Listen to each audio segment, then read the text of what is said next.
어렸을 때는 어른이 되면, 성인이 되면 무엇이든지 내 마음대로 할 수 있을 것만 같았습니다.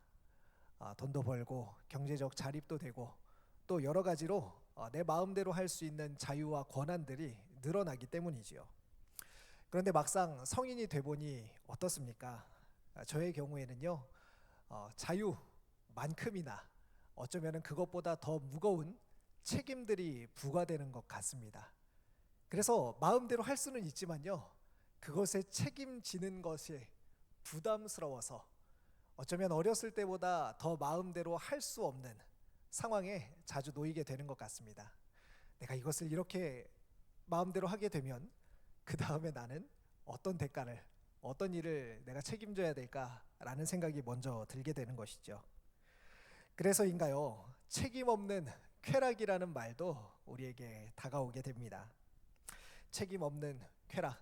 어쩌면 이 말은요, 아무것도 책임지지 않고 내 마음대로, 내 멋대로 살겠다라는 표현이라기보다는요, 저 나름대로는요, 이 무거운 책임으로부터, 우리 삶에 부과되어 있는 많은 무거운 책임으로부터 조금이라도 벗어나고 싶은 그런 간절함의 표현이 아닐까요?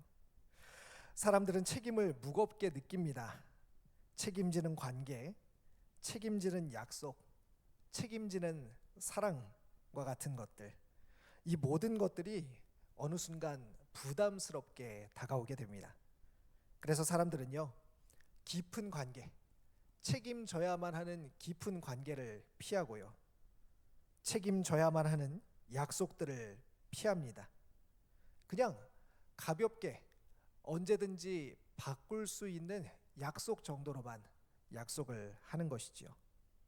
가능한 한 책임지지 않기 위해서 여러 가지 단서들을 붙이기도 합니다. 가능한 가벼운 관계를 유지하려고 합니다. 그래서 한때 유행했던 쿨한 관계, 아무것도 책임지지 않고 아무것도, 그래서 기대할 것도 상처받을 것도 없는 그런 관계들을 추구하기도 합니다. 그런데 어쩌면요, 우리는 하나님과의 관계도 이렇게 맺고 있지는 않을까 생각해 봅니다. 너무 가까워지면은 부담되는 것이지요. 어느 정도 하나님을 믿고 그 말씀을 통해서 위로도 받고 또 때로 하나님께서 내 인생에 함께 하시는 것 같아서, 도움을 주시는 것 같아서, 내가 외로울 때 괴로울 때 안아주시고 사랑하는 것 같아서 위로를 받으면서도 한편으로는 너무 가까워지게 되면 하나님께서 내게 요구하시는 말씀에 순종해야 하고 하나님과 나 사이에 책임져야 할 일들이 생겨나게 되고, 삶이 내가 원하는 것과 내가 기대하는 것과 혹시나 다른 방향으로 흘러가지는 않을까 생각이 되기 때문입니다. 그래서 우리는 적당한 거리의 신앙을 유지하려고 합니다. 적당히 내가 원하는 만큼, 내가 기대하는 만큼 하나님으로부터, 교회로부터, 공동체로부터 받을 것들 받고 줄 것들 주는 그런 관계 말입니다. 하지만 오늘 본문은요, 우리에게 놀라운 이야기를 들려줍니다. 이렇게 책임을 두려워하고 책임을 무겁게 여길 수밖에 없는 우리 인간의 삶 속으로 하나님께서 침투해 들어오셨다는 내용입니다. 우리가 살펴보고 있는 창세기 15장은요, 아브라함이 하나님께 질문하는 장면으로 시작하고 있습니다. 15장 2절 말씀인데요, 우리 같이 한번 읽어볼까요? 아브라함이 이르시되 주 여호와여 무엇을 내게 주시려 하나이까? 나는 자식이 없사오니 나의 상속자는 이 다메섹 사람 엘리에셀이니이다. 주 여호와여 무엇을 내게 주시려 하나이까? 나는 자식이 없나이다. 이것은 아브라함의 인생 전체를 통해서 흘러가는 매우 중요한 이슈입니다. 당시 자식이 없다는 것은요, 저주를 받았다는 뜻과도 같은 의미입니다. 자식이 없으면요, 지금까지 내가 이루어 온 것들이요, 무의미하다는 것과 같은 이야기입니다. 그래서 하나님께서 복을 주셨다라고 말할 때도요, 자손의 번성 그리고 재물의 풍요로움들을 이야기합니다. 그런데 아브라함은요, 애굽에 들렸다가 나오면서 그리고 애굽에 들렸다 나오면서 풍요를 얻었어요. 근데 무엇이 문제입니까? 자녀. 여전히 해결되지 않는 이 자녀의 문제가 있었다는 것이죠. 처음과 다르게 신앙도 조금 성장한 것 같습니다. 그래서 세상이 주는 물질을 거부하고요, 하나님의 이름으로, 나는 하나님으로 인해서 산다고 고백하기도 했습니다. 그러나 그의 내부, 그의 내면 한켠에는 여전히 자녀가 없는, 나는 하나님으로부터 복 받은 사람인가? 나는 하나님과 어떤 관계에 놓인 사람인가? 하나님은 나를 어떻게 생각하고 있는가에 대해서 풀리지 않는 질문을 가지고 있었다는 것입니다. 그래서요, 아브라함은 하나님으로부터 약속을 받았지만 그 약속과 여전히 다를 수밖에 없는 자신의 현실 사이에서 괴리를 느끼고 있습니다. 하나님은 자녀를 주신다고 약속하셨습니다. 그런데 현실은요, 아브라함 나이가 많았고요, 자식이 없었고요, 미래도 보이지 않습니다. 그래서 아브라함은 본문에서 질문하고 있는 것입니다. 솔직한 마음으로 이런 질문들은요, 불신앙이라기보다는 우리 자신의 깊은 탄식과도 같습니다. 하나님, 나를 부르셨는데 대체 어떻게 하란 말씀입니까? 그래요, 하나님의 자녀로 부르신 것은 알겠습니다. 그런데 도대체 무엇을 어떻게 하라는 말입니까? 하나님께서 나를 통해서 하나님의 뜻을 이루시게 해주겠다고 그렇게 약속하신 것을 내가 믿습니다. 하지만 하나님, 언제요? 대체 무슨 방법으로요? 도저히 모르겠습니다 라고 이야기하는 것이죠. 이에 하나님은 아브라함에게 말씀하십니다. 15장 10절은요 짐승을 가져오라고 얘기하는데요, 우리 말씀 한번 같이 읽어보겠습니다. 창세기 15장 10절 말씀입니다. 9절입니다. 읽겠습니다. 여호와께서 그에게 이르시되 나를 위하여 3년 된 암소와 3년 된 암염소와 3년 된 순양과 산비둘기와 집비둘기 새끼를 가져올지니라. 여기서 말하는 다양한 짐승들은요, 제사에 사용할 수 있는 모든 짐승들이에요. 비둘기는 제사에서 사용할 수 있는 가장 작은 짐승입니다. 그래서 나중에 보면요, 비둘기는 쪼개지도 못해요. 가르지도 못합니다. 작기 때문에. 그래서 짐승을 가져오라고 말씀하십니다.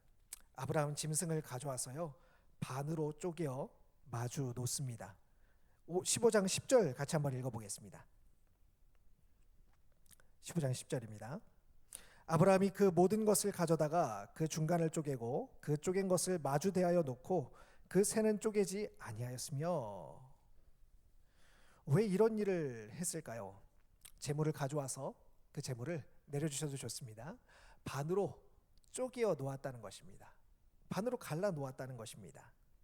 이것은 고대 근동의 언약 체결 방식입니다. 히브리어로 찢다라는 표현은요, 언약을 맺다라는 표현은요, 카라트 브리트라고 이야기합니다. 뜻은요, 언약을 자른다라는 뜻을 가지고 있어요. 우리는 약속을 한다라고 표현을 하잖아요. 근데 고대 근동 히브리인들의 사고방식에서는요, 언약을 자른다라고 표현을 하는 것입니다. 왜 자른다고 말할까요? 이렇게 언약을, 약속을 할 때에 짐승을 가르기 때문입니다. 짐승을 자르기 때문이에요. 그리고 언약을 맺는 두 사람은 갈라진 짐승 사이를 함께 걸어갑니다. 이것의 의미는 이렇습니다. 내가 당신과 한 이 약속을 깨트리게 되면은 나도 이 짐승과 같이 갈라지게 될 것이다, 쪼개지게 될 것이다, 죽게 될 것이다 라는 뜻을 가지고 있습니다. 그러니까 언약이란 목숨을 담보로 하는 약속인 거죠. 누군가 이 언약식을 체결할 때는요, 생명을 걸고 약속하는 것입니다. 자, 굉장히 부담스럽죠. 여기서 질문이 생깁니다. 하나님께서요, 우리에게 약속해 주십니다. 여러 가지 것들을 약속해 주셔요. 내가 이렇게도 해주겠고, 이렇게도 해주겠고, 복도 주겠고, 도와주겠고, 건져주겠고, 방패가 되어주겠고, 오늘 고백한 것처럼요, 하나님께서 우리의 모든 것들이 되어주신다고 이야기합니다. 근데 문제는요, 조건이 있어요. 약속을 지켜야 된다는 겁니다. 약속을 지켜야 된대요.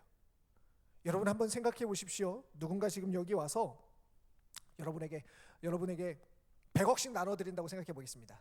가능성이 별로 없으니까 이왕이면 크게 불러보겠습니다. 한 1000억씩 준다고 해봅시다. 여러분 받으시겠어요? 안 받으시겠어요?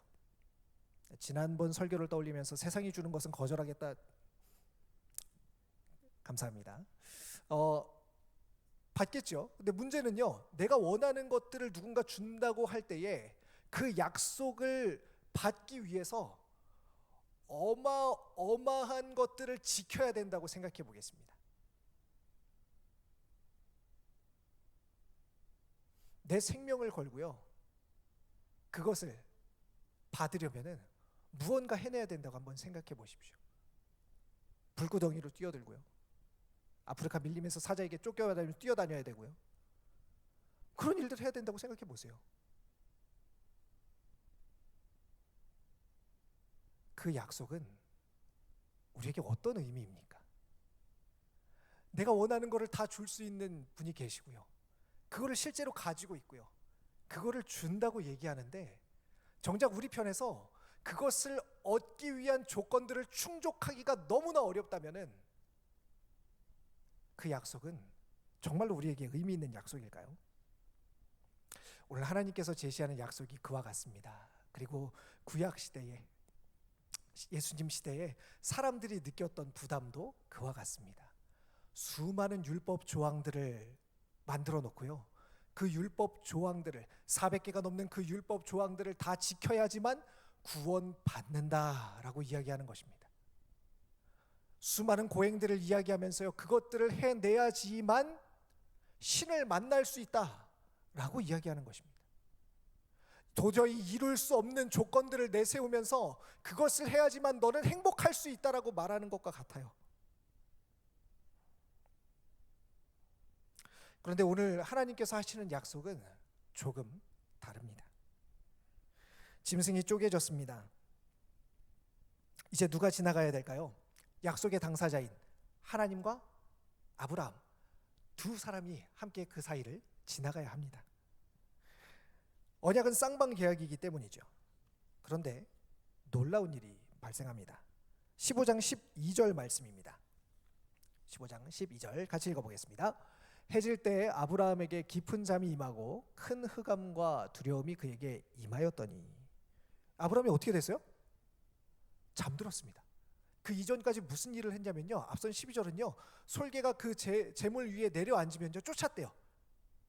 그러니까 한참 동안에 그 재물을요 지키고 서 있었던 거예요. 그런데 어떻습니까? 뭐 어떤 이유이든지, 피곤했든지 뭐 어떤 이유이든지 잠이 들었어요.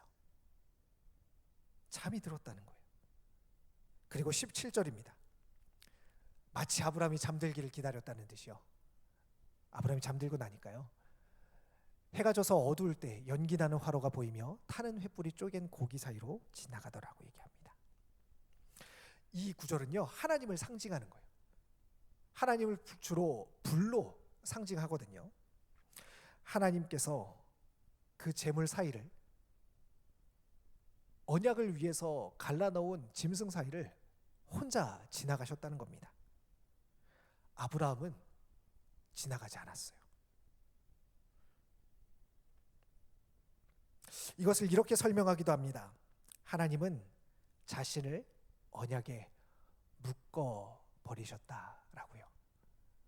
이 약속에다가 하나님 자신을 그 약속에다가 묶어 버린 겁니다. 대부분의 종교는 이렇게 말합니다. 네가 약속을 지켜라. 그러면 내가 이렇게 해주겠다라고 말이죠. 하지만 창세기 15장은 정반대입니다. 하나님 말씀하십니다. 이 약속은 내가 책임진다. 즉 하나님이 자기 자신을 이 약속에다 걸어버린 사건이라는 것이죠. 그래서 창세기 15장 16장이 나옵니다. 같이 한번 읽어보겠습니다. 창세기 15장 6절입니다. 같이 읽겠습니다. 아브라함이 여호와를 믿으니 여호와께서 이를 그의 의로 여기시고. 여러분, 믿음이 무엇입니까? 믿음은 내가 이 약속을 반드시 지켜내겠습니다 라는 외침이 아닙니다. 나는 이 약속을 기필코 지켜내기 위해서 아주 최선을 다할 것입니다 라는 그런 다짐이 믿음이 아니라는 거예요. 믿음은 무엇입니까? 내가 약속을 지키는 능력이 아닙니다. 믿음은 하나님이 약속을 지키시는 분, 하나님이 이 약속의 주체가 되신다는 것, 그래서 하나님께서 이 약속을 지키신다는 사실을 신뢰하는 것이 믿음입니다. 이런 장면은 신약에서도 반복됩니다. 어떤 사건이 있을까요? 십자가 사건입니다. 인간은 하나님과의 약속을 지키지 못했어요. 인간을 자신을 구원할 수도 없고 하나님 앞으로 나아갈 수도 없습니다. 하지만 하나님은요, 자신의 아들을 이 약속을 위해서 내어주십니다. 내가 너를 사랑한다, 내가 너와 함께 하겠다라는 약속을 위해서 하나님 자신을, 하나님의 아들 예수 그리스도를 내어주시는 것입니다. 로마서 8장 32절은 이것을 가리켜서 이렇게 말합니다. 같이 한번 읽어보겠습니다. 자기 아들을 아끼지 아니하시고 우리 모든 사람을 위하여 내주신 이가 어찌 그 아들과 함께 모든 것을 우리에게 주시지 아니하겠느냐. 하나님께서는요, 그 약속을 지키시기 위해서 자신의 전부를 걸었습니다. 여러분, 하나님이 자기 전부를 걸고 이 약속을 지키시겠다고 맹세하고 계세요. 창세기 15장의 언약은 이미 하나님께서 십자가와 같은 방식으로 일하시겠다는 선언입니다. 많은 사람들은 이렇게 생각합니다. 아이고, 저는 믿음이 부족합니다. 저는 하나님과 약속 지키기 어려워요. 나는 자주 넘어지고, 나는 약하고, 나는 그 약속을 지키지 못한다고 생각합니다. 여러분, 저는 어떨까요? 저는 잘 지킬 것 같습니까? 난감하죠? 저도 똑같습니다. 우리는 하나님과 한 약속들을요, 잘 지킬 수 없는 사람들이에요. 그래서 하나님께서 말씀하시는 것입니다. 너가 지켜라가 아니라 이 약속은 내가, 하나님께서 지키시겠다고 말이지요. 믿음은 내가 하나님을 붙잡는 힘이 아니라 하나님이 나를 붙잡고 계신다는 사실을, 그것을 신뢰하는 것입니다. 제가 자주 드는 예화 중에 이런 예화가 있습니다. 하나님께서 우리의 손을 잡고 계신데요, 옆 사람과 손을 잡으실 수 있는 분들은 악수를 한번 해보시겠어요? 없으신 분들은 자기 손을 이렇게 마주 잡으시기 바랍니다. 자, 오른쪽에 있는 사람이요, 손을 놔보세요. 호로록 쉽게 떨어지겠죠. 그런데요, 이렇게 한번 잡아보시겠어요? 자, 한쪽에서 손을 한번 놔보십시오. 뗄 수 있습니까? 상대편에서 떼지 않으면은 힘으로 괴롭히지 마시고, 옆 사람들. 옆 사람이 손을 놓는다 할지라도요, 비록 우리가 우리의 연약함으로 인하여서 하나님의 손을 놓친다 할지라도요, 하나님께서 우리를 붙잡고 계신 이상 그 약속은요, 파기되지 않습니다. 실패하지 않습니다. 이것이 바로 하나님께서 우리에게 주시는 약속인 것이죠. 그렇다면 여러분, 믿음의 사람이란, 우리 계속 아브라함 믿음의 사람이라는 주제를 가지고 살펴보고 있는데요, 믿음의 사람이란 어떤 사람이겠습니까? 믿음의 사람은 약속을 완벽하게 지켜내는 사람이 아닙니다. 믿음의 사람은 약속을 지키시는 하나님께 자기 자신을 맡긴 사람입니다. 하나님, 저는 약속 지킬 능력이 없습니다. 제가 최선을 다한다고 하지만 저는 언제라도 이 약속으로부터 떨어져 나갈 수밖에 없는 사람입니다. 그렇지만 그럴 때도 저를 붙들고 계시는, 이 약속을 책임지시는 분이 하나님이시니까, 그럼에도 불구하고 저는 이 약속이 이루어질 것을 신뢰합니다. 그럼에도 불구하고 저는 이 약속을 기쁘게 받아들일 수 있습니다. 라고 여기는 것이 바로 믿음의 사람인 것이죠. 우리는 넘어질 수 있지만 절망하지 않습니다. 이 약속은 우리가 지키는 약속이 아니라 하나님이 책임지시는 약속이기 때문입니다. 사랑하는 청년 여러분, 오늘 말씀을 정리하도록 하겠습니다. 믿음의 사람은 약속을 지켜내는 사람이 아니라 약속을 지키시는 하나님께 기대어 사는 사람입니다. 그래서요, 오늘 하나님께서 주시는 약속들을 기쁘시게 받으면 좋겠습니다. 하나님과 여러분들이 나누었던 그 약속을요, 다시 한번 소망을 가지고 바라보시면 좋겠어요. 한 번, 두 번, 세 번 넘어지고 실패하고 그 약속으로부터 벗어난 것처럼 생각돼서 더 이상 소망 없다고 여기지 마시고 다시 한번 하나님께서 그 약속을 책임지시는 분, 하나님께서 이루신다는 사실을 기대하고 기억하면서 하나님 앞으로 기쁘게 그 소망의 약속을 들고 나가시면 좋겠습니다. 우리 이 마음을 담아서 좀 함께 찬양하고 기도하고 싶습니다.